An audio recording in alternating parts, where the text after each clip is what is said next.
No dia 10 de outubro de 2019, pela primeira vez eu ouvi falar do piloto de Hazbin Hotel. E eu devo confessar para vocês que de primeira eu achei muito interessante a proposta e fiquei super animada para assistir. Mas eu não lembro exatamente se o piloto já tinha saído ou se ele ainda ia sair, mas foi uma coisa que eu fiz uma nota mental de assistir depois. Então, 2 anos depois, em 2021, eu realmente sentei para assistir o piloto de Hazbin Hotel. E, cara, devo confessar que eu fiquei super animada para essa série. Tipo assim, naquela época as séries indies estavam crescendo assim exponencialmente, sabe? E para me descobrir outros universos, outras séries, outros mundos, a porta de entrada foi o piloto de Hazbin Hotel. Porque eu me apaixonei pela premissa na hora. Um crítico que eu vi na época disse que era como se a princesa da Disney encontrasse com o Adult Swim, tá ligado?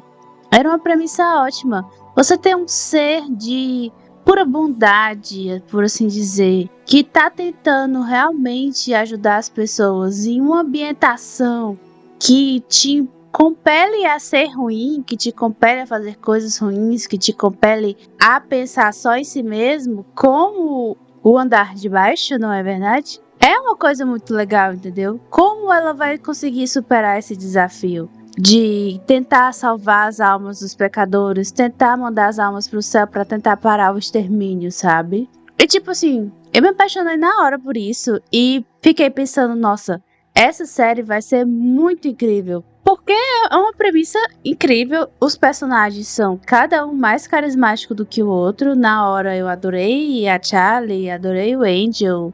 O meu favorito sempre foi o Alastor. Desde a época do piloto, o homem tem uma caracterização pica demais. Muito incrível, sério. Personagens como o Alastor são como diamantes hoje em dia, sabe? São diamantes raros nos dias de hoje.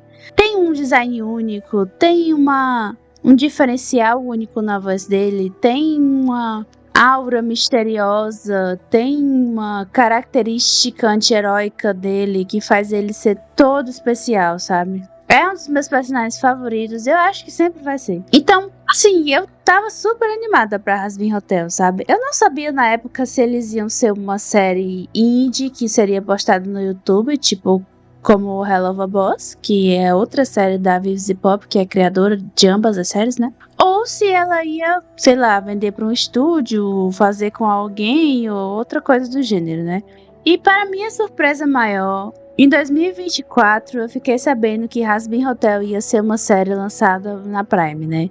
E eu fiquei super animada, super feliz, porque a premissa do piloto era incrível e os personagens eram muito incríveis. A animação era muito linda, as cores também eram muito incríveis. A soundtrack era muito boa, a música que a Charlie canta, tanto no começo quanto no meio, quando ela dá aquela entrevista na TV, é muito boa. E assim, tava super animada para começar. E eu assisti a série e eu posso dizer com sinceridade que a primeira temporada tem um problema que eu gosto de chamar de síndrome do trem-bala. Parece um conceito meio esquisito, mas eu vou explicar para vocês mais para frente. Então já pega a sua água, lembre-se de se hidratar, porque o calor tá grande e que apesar de que vai começar a estação das chuvas, eu duvido que esse calor vá passar tão cedo, então pegue a sua água, o seu chá, hidrate-se e senta aqui comigo que a gente vai conversar sobre Hazbin Hotel, a primeira temporada.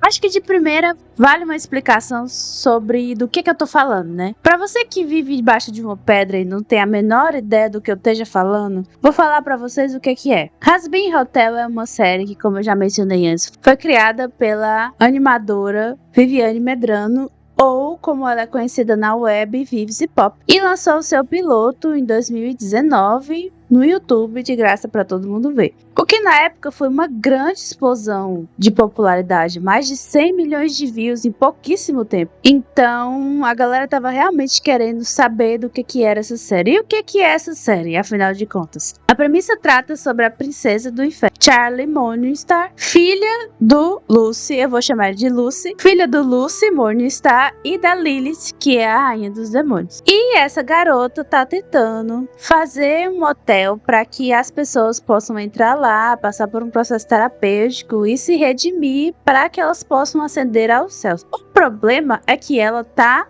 no Feferno. Vou chamar assim porque senão o YouTube derruba meu vídeo. E as pessoas lá não são muito colaborativas e não gostam muito da ideia de redenção, certo? Não é uma tarefa fácil você pegar uma coisa que está fundamentalmente quebrada, metaforicamente falando, e tentar consertar para que seja mandada para um plano superior de existência. O piloto foi muito bom, porque tratava justamente sobre isso. A música de abertura do piloto é muito boa, porque ela reflete exatamente o que a Charlie tá sentindo. Ela reflete exatamente o que essa jornada tem sido para ela. E é acho que uma das minhas músicas absolutamente favoritas de Hazbin Hotel até agora. E segue ela indo dar uma entrevista na televisão para explicar do que se trata o hotel, do que ele é capaz, do que ele almeja fazer. E aí quando ela vai dar essa entrevista, a entrevista sai muito errado, ela acaba brigando com a apresentadora e chama a atenção de um demônio em particular, que é o Alastor, que é o demônio do rádio, que, segundo a lenda conta do piloto, ele foi um demônio que chegou do nada e aparentemente já muito poderoso, já top das galáxias, já mandou todo mundo de Vasco e começou a reinar lá como um dos Overlords. Um conceito que vai aparecer muito aqui nesse vídeo são o conceito dos Overlords, que são demônios super poderosos que de alguma forma exercem algum tipo de influência sobre a população geral e eles têm um poder absurdo. Quando vocês ouvirem o nome Overlord, é isso que quer dizer. Enfim, o que acontece foi o seguinte: o Alastor assistiu essa entrevista que a Charlie deu e foi atrás dela no hotel pra ajudar de certa forma. É difícil dizer porque o Alastor é uma carta selvagem, né? Uma wild card. E a gente nunca sabe o que ele realmente está pensando. Então, ele foi lá e aí ele tentou fazer um acordo com a Charlie para poder ajudar lá, porque o hotel tava às traças e ninguém tava prestando atenção nele. E aí a Charlie, muito espertamente falando, ela pegou e usou a sua autoridade como princesa do Feferno e ordenou que ele ajudasse no hotel pelo tempo que ele quisesse.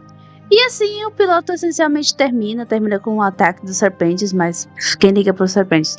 Uma coisa que é importante mencionar é que no Feferno, todos os anos acontece um tipo de extermínio em massa, porque o Feferno está com superpopulação. E como eles estão com superpopulação, anjos vêm do céu e acabam fazendo um controle populacional entre muitas aspas. Ou seja, mandando de Vasco uma galera, tipo, muita mesmo. E aí é uma coisa que a Charlie também tá tentando impedir. Porque, enfim, é o povo dela e ela não quer que eles sejam mandados de americanos. Pronto, a premissa do piloto é essa e eu particularmente achei muito incrível na época, ainda continuo achando o piloto muito bom, ele é excelente. Partimos agora para a série em si, né? E continua essencialmente de onde o piloto parou. Uma coisa que eu vou fazer nesse vídeo, eu vou comentar as coisas e o que eu for achando de bom eu vou pontuar e o que eu for achando de ruim eu vou pontuar. Mas antes de começar, eu quero deixar uma coisa bem clara para vocês, que é o fato de que eu admiro muito a Vivzy Pop pelo que ela conseguiu fazer. Assim, eu como criadora, né? Eu também tenho as minhas histórias, eu também tenho os meus OCs, eu também tenho essas coisas que eu quero muito que se realize, porém eu não tenho nem a equipe, nem o dinheiro para fazer isso. Mas eu quero e ainda vou realizar muitas das minhas histórias. E eu admiro muito a Vivzy Pop pelo fato dela ter conseguido fazer com que a sua história entrasse no vocabulário popular, na boca do povo, ser conhecida por muitos, entrar numa grande empresa. Ela tem o próprio estúdio dela, que é a Spindle Horse, mas com a ajuda da A24 e da Prime, ela conseguiu passar a palavra de Hazbin Hotel para mais gente. Isso é uma coisa que eu admiro Muito mesmo. Tendo isso super claro na nossa cabeça, vamos começar. Como eu tava dizendo, o episódio começa essencialmente, eu acredito que uns 3 meses ou 6 meses depois que o piloto acontece, né? E eles estão tentando fazer um comercial. E a Vag fica toda frustradinha porque não consegue fazer um comercial, a Alastor não tá nem aí, o Angel também, foda-se. E ninguém tá muito nem aí, né? Comentando um pouco sobre os outros personagens, temos o Angel, que é um dos hóspedes do hotel e ele tá lá pra tentar se redimir. E temos o Husky, que ele é um gato que era um antigo overlord do jogo, né, da jogatina, mas perdeu o poder porque ele é burro, essencialmente. Temos a Nifty, que é uma doidinha da cabeça, basicamente. Ela gosta de baratas, o que faz dela uma tremenda red flag, mas ela é muito engraçadinha e eu gosto dela. Enfim, continuando. Aí a Charlie recebe uma mensagem do pai dela que o Céu tá querendo uma reunião e ele não pode ir e ele manda ela no lugar dela. Ela fica toda animada. Ei, vou contar sobre os meus planos de redenção da galera para o Céu, finalmente. Aí ela chega lá na reunião e quem está lá? Adão. O primeiro homem. Sim, ele mesmo. Adão, o primeiro homem. Só que ele não está lá fisicamente. Ele é troleiro o suficiente para usar um holograma para confundir a Charlie, né? E aí ele fica falando das conquistas dele. Ele é basicamente um babaca. E tem a Lute lá do lado, que fica em silêncio a maioria das vezes. E aí, beleza, né? Quando a reunião tá acabando, ela conta pra ele dos planos, né? Bem rapidamente. E aí eles cantam uma das minhas músicas favoritas, que é Hells Forever, eu acho que é o nome. E aí ele diz pra ela que o extermínio, a partir de agora, vai ser de 6 em 6 meses. E aqui eu tenho que pontuar uma coisa. Lembra do que eu falei sobre o Trem-Bala lá no começo do vídeo? Pronto, ele começa bem aqui. Essa é a estação número 1 do Trem-Bala. Porque o que o Trem-Bala significa? Significa que Hazbin Hotel tem muitos conceitos legais e ele quer passar por todos muito rapidamente. Tipo assim, a gente tinha a ideia de que o extermínio era anual. Se você não assistiu o piloto, na série eles falam também que o extermínio era anual. E aí você não tem tempo de processar essa informação e já no primeiro episódio o extermínio passa de ser de 6 em 6 meses, tá entendendo? Como se você pegasse... Imagina que cada conceito legal de Hazbin Hotel é um bichinho de pelúcia que ele bota no seu braço. O primeiro você pega... ok, tudo bem. Segundo, você segura também. Legal. Aí ela bota mais um. Terceiro, você já fica meio desconfortável, mas dá pra segurar. Aí no quarto, você já segura assim com os braços ficados. Aí ela bota o quinto, bota o sexto, bota o sétimo, bota o oitavo, décimo primeiro, 20, 30, 40, 50 ursos nos seus braços. Você não consegue mais segurar, sabe? Enfim, a gente não tem tempo para processar essa informação. E aí, já no episódio seguinte, a gente é introduzido para outros overlords, que se você não fazia ideia do que era overlords, aqui eles também não têm tempo de te explicar. Somos introduzidos ao Vox, que é o overlord da televisão e, creio eu, das mídias em geral, né? Tipo televisão, computador, tudo que tem uma tela. Temos o Valentino, que ele é o overlord da indústria...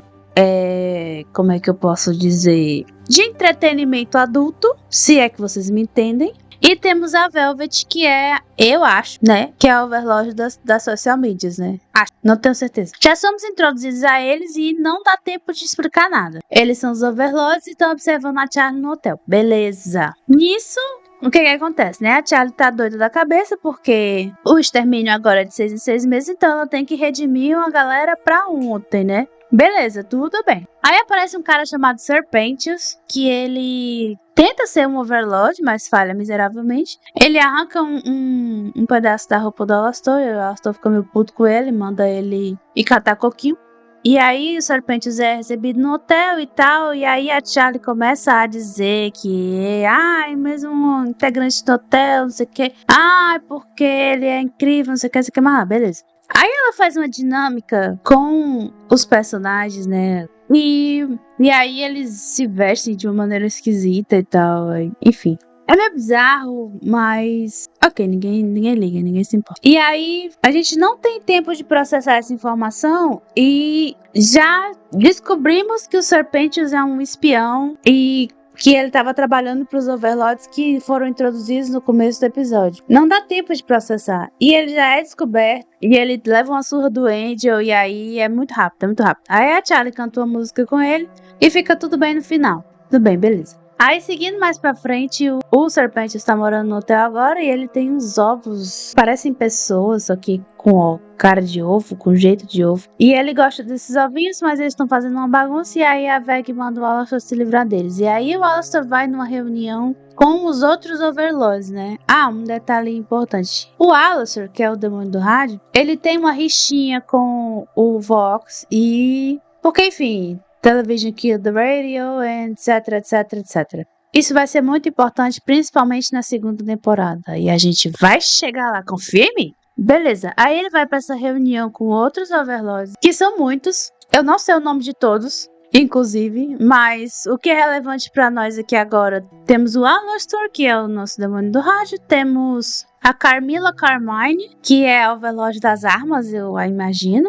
Temos a Rosie, que ela é uma Overlord, acho que do canibalismo, acho. Do verbo, não tenho certeza. E temos o Zestiel, que é um Overlord, sinceramente, não sei do que. Mas tá todo mundo lá e mais uma outra galera que eu não sei nem o nome. E aí eles fazem essa reunião pra ver as estatísticas do último extermínio, porque morreu muita gente e tal, não sei o que mais lá, beleza. Ah, uma coisa que eu esqueci de mencionar que é muito importante, é que o motivo do extermínio ser de 6 em 6 meses agora é porque conseguiram matar um anjo, né? Eles teoricamente eram indestrutíveis, inderrotáveis e conseguiram matar um. Enfim, o que acontece? Corta pra reunião agora dos Overlords. A Velvet, por algum motivo, encontra essa cabeça de anjo, porque o anjo teve a cabeça... Vocês entenderam? E ela encontra essa cabeça e leva pra reunião. E já revela ali na reunião que quem matou esse anjo foi a Carmilla Carmyle. E tipo assim, quando eu assisti pela primeira vez, eu pensei, nossa... Quem matou esse anjo vai ser o mistério até o final. Porque é assim que mistérios funcionam, né? Você segura eles até o último episódio. Mas não, aqui é no terceiro episódio jogado assim, na sua cara. Ah, quem matou o anjo foi você. Que apontou assim, você. E tipo, a gente não sabe como ela matou. A gente não sabe nem quem é ela. A gente não sabe por que ela matou. A gente não sabe por que a Velvet tava com essa cabeça. A gente não sabe de nada. A gente só foi.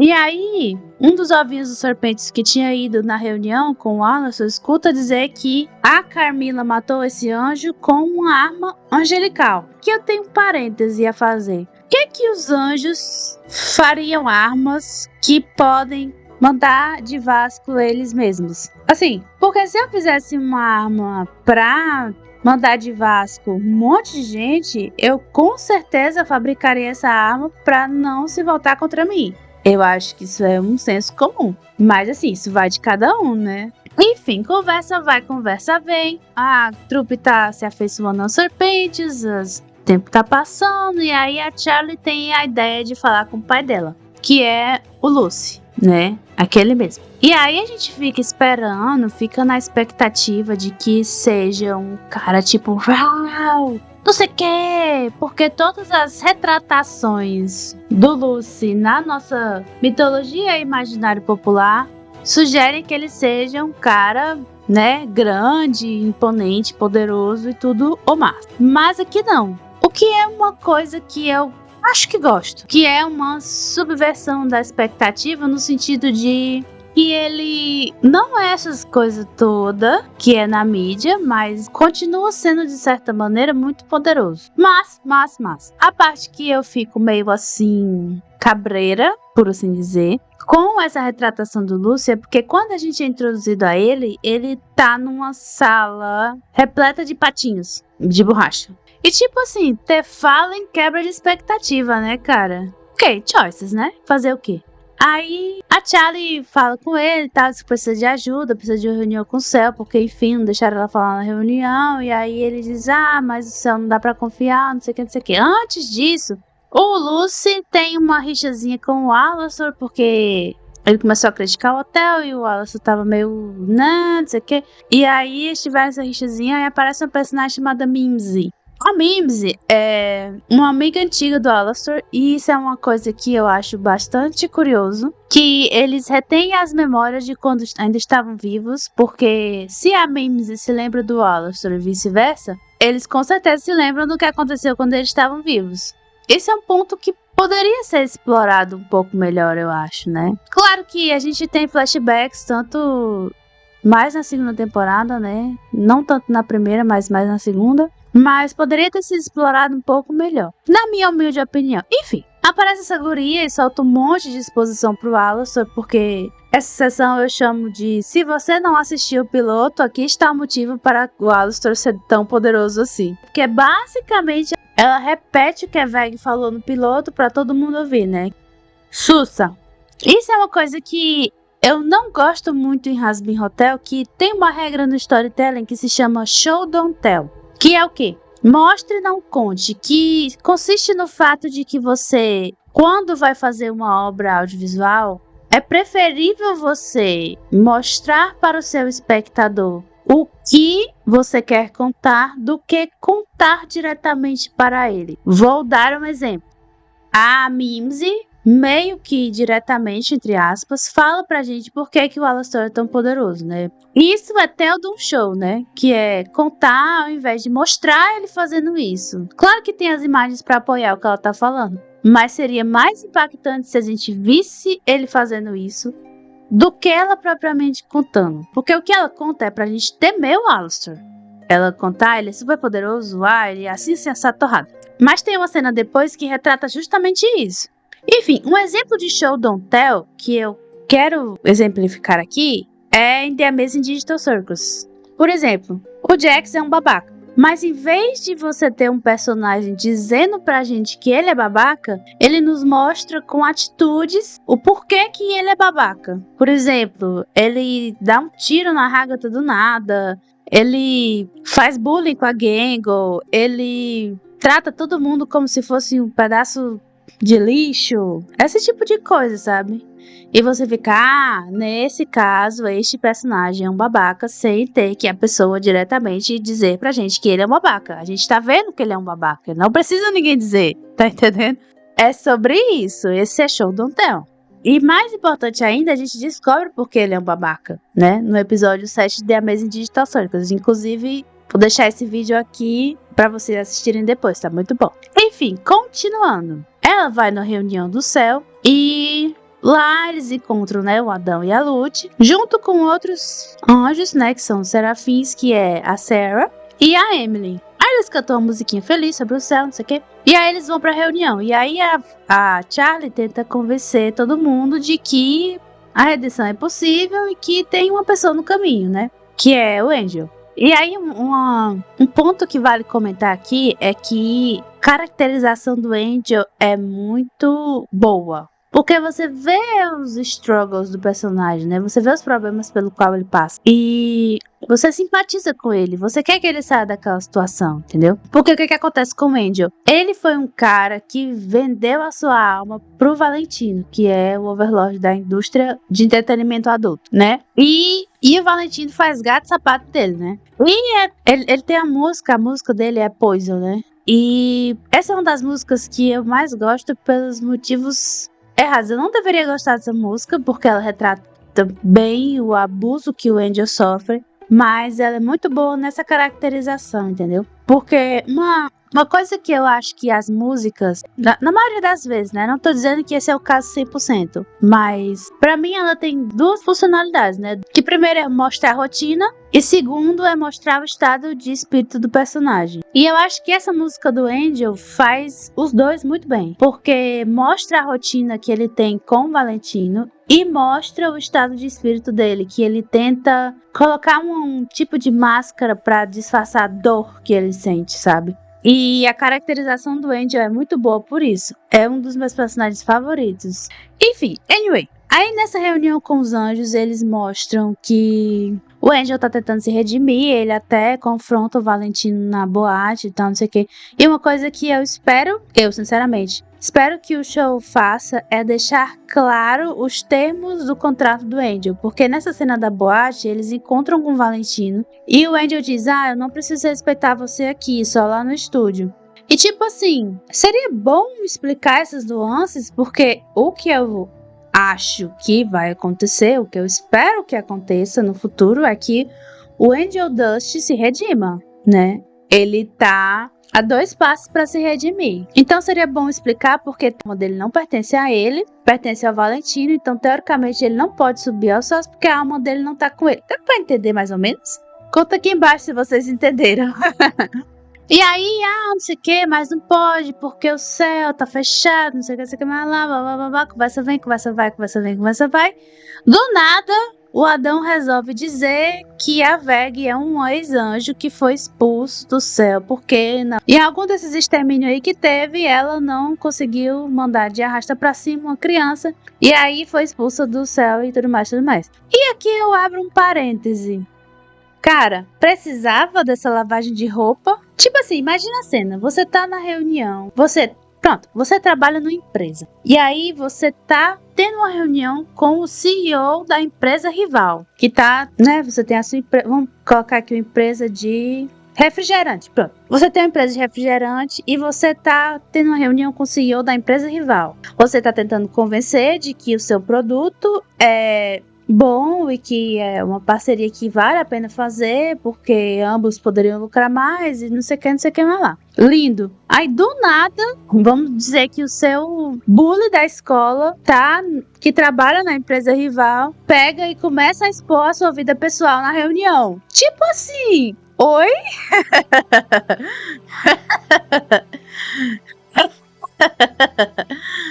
Não faz nem sentido isso, sabe? Tipo assim, você tava na reunião com os cabeças da empresa. A Charlie tava na reunião com a cabeça do céu, teoricamente falando, com a pessoa que tá mandando lá, coordenando. E aí do nada vem o outro, expõe a sua vida pessoal pra todo mundo ver, e você ainda é expulsa de lá a pontapés, tá ligado?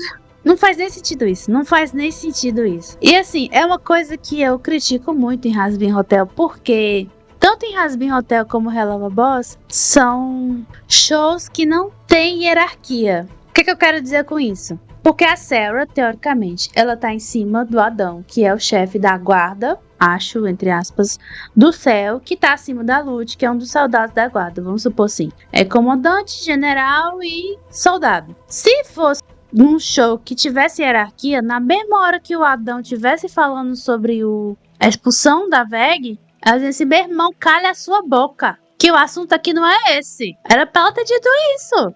Ou pode ser uma caracterização da personagem que tá só querendo que a reunião acabasse o mais rápido possível. Enfim, como é que eu vou saber? Não vou saber, né? Beleza, elas são expulsas de lá e o Adão declara guerra ao Feferno, basicamente. Pronto, aí conversa vai, conversa vem. A gente descobre que o Alastor tem a alma do Husky, eu acho provavelmente da Nift também, apesar deles terem uma boa relação. E aqui é um ponto que eu tinha dito anteriormente, de que tem uma cena em que o Husky confronta o Alastor, dizendo que a Mimesis só tava lá pra causar problemas. E aí o Husky fala pra gente de que o Alastor, a alma dele também tá com alguém, né? A gente não sabe quem ainda. E aí o Alastor fica todo sentido e aí começa a ficar todo raivoso pra cima do Husky, né? Ameaça a alma dele, não sei o que. E você vê na cara do Husky o quanto ele tem medo, sabe? Do Alastor. Se tivesse só essa cena, a gente já entenderia de que o Alastor não é uma força pra se levar na brincadeira. Não precisava da exposição da Mimsy. Ok? Ok, tudo bem. Aí conversa vai, conversa vem, episódio vai, episódio vem. Chega o dia da grande batalha, tá todo mundo lá se preparando. E antes disso, a Veg vai falar com a Carmilla, porque ela, enfim, Overlord das armas. E a Charlie vai falar com a Rose, que é a Overlord dos canibais, pra pedir um apoio e tal, não sei o que lá. Enfim, ambas conseguem o que querem. E aqui um parêntese de que no dia em que a Veg foi expulsa, arrancaram as asas dela, mas ela cresce as asas de novo. Because reasons. Ninguém sabe porquê, ela não explica também, e ela pode fazer isso com outros membros, porque que ela não cresce o olho dela de volta, que também vai arrancar. Enfim, muitos questionamentos para pouco tempo. E a síndrome do Tembal ataca novamente. Vamos seguir para a batalha final. Batalha final aconteceu, né? E tá acontecendo, vai acontecer. E aí tem uma cena muito, muito legal com a Nift, que é a Charlie dizendo assim, Que o Serpentes explica todo um plano complexo pra Nift. E aí a Charlie diz assim: se você é um anjo, enfia a faca no bucho dele. E aí ela tenta ir pra cima do Angel Dust. E aí o Angel Dust sobe num poste bem dramaticamente. Aí a Charlie, ele não, ele não. Bom, essa cena é muito boa. Aí, beleza, batalha final. Aí o Alastor faz uma barreira protetora no hotel. Porque, tipo, ele podia fazer isso? Desde quando ele tem essa habilidade? Enfim. Aí, conversa vai, conversa vem, a Veg luta com a Lute, e a Lute perde um braço, inclusive. E nessa hora eu fiquei pensando, é só ela crescer de novo. A Veg cresceu as asas, por que ela não pode crescer o braço, não é mesmo? Enfim, aí o Adão vai lutar com o Alastor, de fere o Alastor, fica todo estrupiadinho. E aí, depois disso, ele vai atacar a galera. E aí o Serpentes pega. Essa cena eu não gostei muito, porque o Serpentes pega e ele sobe num dirigível e vai atacar o Adam. E aí o Adam meio que só estala os dedos e o Serpentes morre. Eu achei uma falta de respeito com o Serpentes, não vou mentir pra você. Porque o cara foi na melhor das intenções pra ajudar a galera, sabe? E tipo assim, se ele tivesse, sei lá, arrancado uma asa, ou então derrubado uma auréola, ou sei lá, ferido mesmo o Adão, pra poder fazer com que o sacrifício dele valesse a pena. Mas não, sabe? O cara foi só mandado de arrasta pra cima e é isso, paz. Enfim, não gostei muito não. Aí batalha vem, batalha vai e o Lucy aparece e ajuda a Charlie, porque ela tava toda estrupiadinha também. Aí ele ajuda a Charlie, dá um pau no Adão e aí no fim ele cai e aí a Nift esfaqueia ele. Foi bem cômico, na verdade. Você perde a Nift a batalha todinha e aí no final ela esfaqueia o Adão. Tudo bem, ok. Aí, enfim, o hotel é destruído e aí a série meio que acaba com eles reconstruindo o hotel, né? E assim, pontos positivos que eu penso agora. As músicas são definitivamente todas são bangers, todas. E são bem caracterizadas, são bem escritas, bem feitas, né? Loser Baby, Hells Forever e a reprise também é boa. Stay Gone é a minha favorita. E aí, as músicas são muito boas, já falei. Os designs dos personagens são muito bons, a caracterização são muito boas. Né? O visual em geral da série é muito bom também. Assim, tem muita coisa boa a se apreciar em Hazbin Hotel. Mas então, um ponto de crítica meu é que, pra mim, a série é muito rushada. Ela é tão rushada num ponto que você chega na série pensando que o objetivo final era o céu. E ao invés de você achar que, depois de muitas temporadas é que a gente vai atingir o céu, não. Na primeira temporada logo ele já joga o céu, já joga Serafim, já joga Primeiro Humano, já joga Exército do Céu, já joga o visual do céu inteiro também na sua cara, já joga tudo, tudo. É o trem bala, entendeu? Tá passando, tá passando, tá passando, tá passando, tá passando. Vai jogando, vai jogando, vai jogando, vai jogando, vai jogando e você os conceitos, vai jogando. Joga Overlord, joga Céu, joga Feferno, joga Extermínio, joga Anjos, joga Redenção, joga Arco de Redenção Rushado, joga Sacrifícios em Vão, joga personagens, joga história, joga tudo. Joga tudo e você fica assim, ó. Dá um tempo, por favor. Eu preciso respirar. Enfim, esse é um ponto de contenção. A gata tá maluca, desculpa. Isso é um ponto que eu critico muito o Hazbin Hotel, mas que assim, parando pra analisar a história como um todo, ela é bastante compreensível, assim. Você tem um objetivo e tal, não sei o que, você chega lá muito rapidamente, mas chega. E é uma série boa. Assim, do piloto, eu achei que diferenciou demais do piloto. Pra mim, a série que sairia do piloto é totalmente diferente da primeira temporada que a gente recebeu. Mas enfim, vou aprofundar mais esse conceito na crítica da segunda temporada. Mas ainda assim, compreensível, gostável, dá pra você curtir, beleza. Só achei que ficou muito rushado e que o trem-bala tava passando muito rapidamente, que ela merecia o tempo para se desenvolver. Talvez, sei lá, eu sei que a animação é muito caro e que às vezes o orçamento não bate com a ideia da pessoa, mas ela merecia assim uns 20 episódios pelo menos pra gente explorar todos esses conceitos legais que ele trouxe nessa primeira temporada. É a minha opinião, pelo menos. E você me conta aí nos comentários o que você achou. Você gostou de Hazbin Hotel?